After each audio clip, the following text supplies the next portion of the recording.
Life में जिन्होंने भी बोर्ड के एग्जाम्स दिए हैं वो ये अच्छी तरह समझते होंगे कि बोर्ड एग्जाम्स का जो प्रेशर होता है वो कितना ज़्यादा होता है स्टूडेंट्स पर, क्योंकि आगे आप लाइफ में क्या करेंगे, आपका करियर कैसा रहेगा, वो बहुत कुछ बोर्ड के एग्जाम्स के रिजल्ट पर डिपेंड करता है।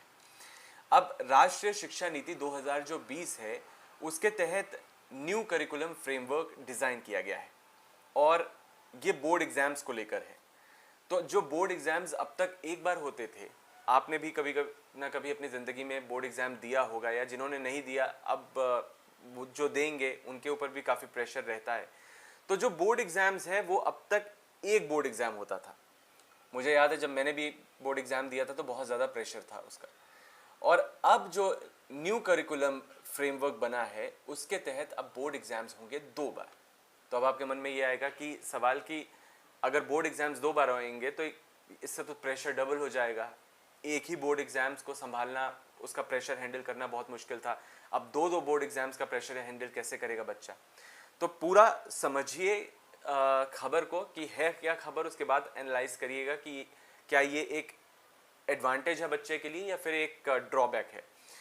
तो होगा ये कि 2 एग्ज़ाम्स होंगे बोर्ड के, यानी कि एक तरीके से कहा जाए तो ये 2 मौके दिए जा रहे हैं बच्चे को। अब होगा ये कि 6 मंथ्स बाद एक बोर्ड एग्ज़ाम्स होंगे और उसके 6 मंथ बाद एक और बोर्ड एग्ज़ाम होंगे। और अगर बच्चा पहले वाले बोर्ड एग्ज़ाम में, अब तक क्या होता था, अगर मान लीजिए बोर्ड एग्ज़ाम्स में बच्चा एक मौका मिल रहा है उसे, साल के अंत में बोर्ड एग्ज़ाम्स होने हैं और उसमें एक मौका मिला है, अगर उसमें फ्लंक कर गया बच्चा, फेल कर गया, तो उसको रिपीट करनी पड़ेगी क्लास, उसे फिर से दोबारा उस क्लास को पढ़ना पड़ेगा। लेकिन अब ये है कि बच्चा पहले एग्ज़ाम्स में अगर अपीयर होता है तो पहले एग्ज़ाम्स में अगर मान लीजिए उसके मार्क्स कम है तो वो दूसरे एग्ज़ाम्स में, दूसरे 6 मंथ्स बाद जो दूसरा उसे मौका मिलेगा बोर्ड एग्ज़ाम्स का, उसमें अपीयर करके उसको कवर कर सकता है। या मान लीजिए कि अगर कोई बच्चा फेल हो जाता है पहले बोर्ड एग्ज़ाम्स में तो उसके पास ये मौका रहेगा कि वो दूसरे एग्ज़ाम्स में दूसरी बार एग्ज़ाम दे दे और पास हो जाए। तो मौके 2 बार मिल रहे हैं, 2 अपॉर्चुनिटीज़ उसे बच्चे को दिए जा रही है।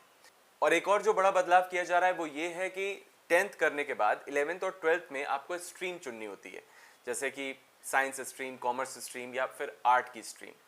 लेकिन अब ऐसा नहीं है। जो अनिवार्यता, जो बाध्यता, जो कंपल्जन था कि आपको 10th के बाद स्ट्रीम चुननी है 11th और 12th में, वो अब ख़त्म हो जाएगी।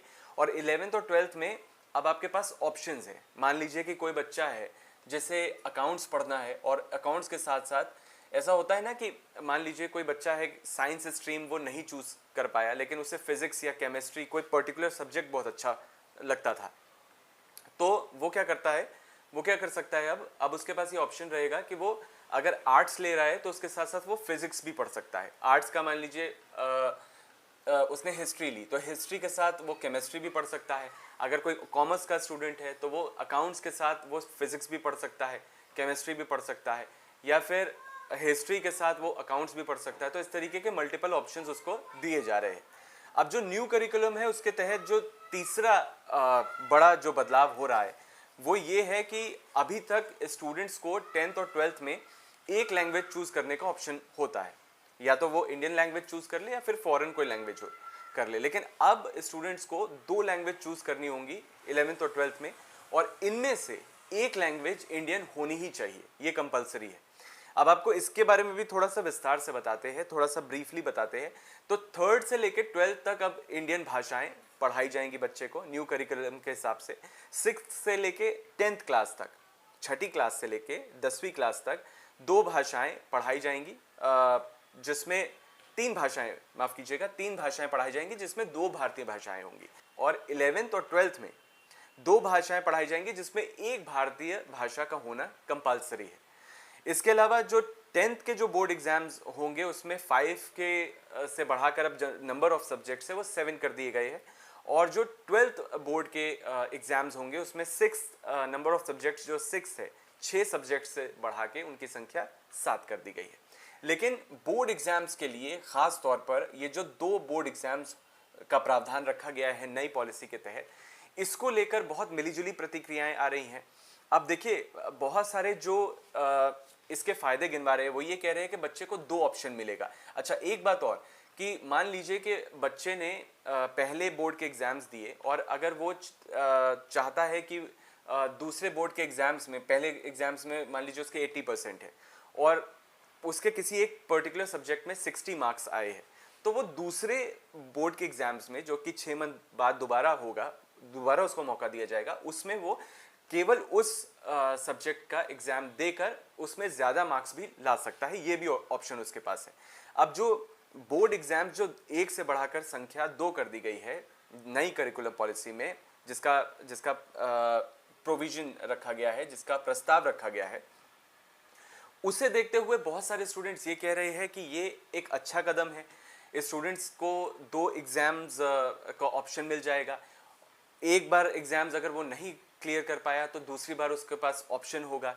एक बार अगर उसके नंबर कम आए तो दूसरे एग्ज़ाम्स दूसरा जो उसको मौका मिलेगा उसमें एग्ज़ाम्स देने के पास उसका पास एक ऑप्शन रहेगा कि वो दूसरी बार एग्ज़ाम देकर अच्छे मार्क्स ले आए। अब जो लोग इसका सपोर्ट नहीं कर रहे, जो लोग ये कह रहे हैं कि ये एक अच्छा कदम नहीं है, उनका ये कहना है कि इससे मनोवैज्ञानिक दबाव जो है वो स्टूडेंट्स पे बढ़ जाएगा, क्योंकि लगातार एग्ज़ाम्स होंगे 6 महीने के बाद। और क्या ये भी सवाल उठ रहे हैं कि क्या 6 महीने में क्या जो 10th का या 12th का जो बोर्ड का सिलेबस है, क्या वो ख़त्म हो पाएगा, क्या उसको पूरा उसकी भरपाई हो पाएगी? अगर नहीं हो पाएगी तो इस तरीके के बहुत सारे सवाल हैं जिसको लेकर अभी जवाब कंपाइल होंगे, क्योंकि एनसीईआरटी ने जो गाइडलाइंस, जो नई पॉलिसी से रिलेटेड जो डॉक्यूमेंट जारी किया है, बहुत बड़ा डॉक्यूमेंट है, तो इसमें बहुत सारी बातें मिली जुली है। हालांकि ये तय है कि जो नंबर ऑफ एग्जाम्स होंगे, और ये कहा जा रहा है, बताया जा रहा है रिपोर्ट्स के मुताबिक कि 24-25 जो अगला एकेडमिक ईयर होगा 2024-25 का, तब से ये सीबीएसई बोर्ड्स में तो लागू हो ही जाएगा। बाकी और राज्यों में किस तरीके से ये अप्लाई होगा, स्टेट बोर्ड्स इसे कैसे लागू करेंगे, ये भी आने वाले समय में पता लग ही जाएगा। बहरहाल इस खबर पर आपकी क्या राय है? आप क्या सोचते हैं कि सरकार ने जो न्यू करिकुलम फ्रेमवर्क तैयार किया है, एजुकेशन मिनिस्ट्री ने की तरफ से जो प्रपोजल रखा गया है, जो नई शिक्षा नीति है, जिसके तहत अब एक की जगह 2 एग्जाम्स रखे गए हैं, 2 विकल्प दिए गए हैं बच्चे को बोर्ड एग्जाम्स में अपीयर करने के लिए, वो क्या आपको लगता है कि स्टूडेंट्स के लिहाज से एक बेहतर कदम है? और सरकार का तो ये दावा है, सरकार तो कह रही है कि उनका मकसद ये है कि जो बोर्ड का प्रेशर होता है, जो इसमें बहुत ज़्यादा प्रेशर लेके बच्चा बैठा रहता है कि बोर्ड का एग्ज़ाम है, उस प्रेशर को कम करने के मकसद से सरकार ये शिक्षा नीति नई लेकर आई है, न्यू करिकुलम फ्रेमवर्क तैयार किया गया है। बहरहाल आप क्या कहते हैं इस खबर के बारे में? कमेंट बॉक्स में हमें अपनी राय, अपना फीडबैक ज़रूर बताएं।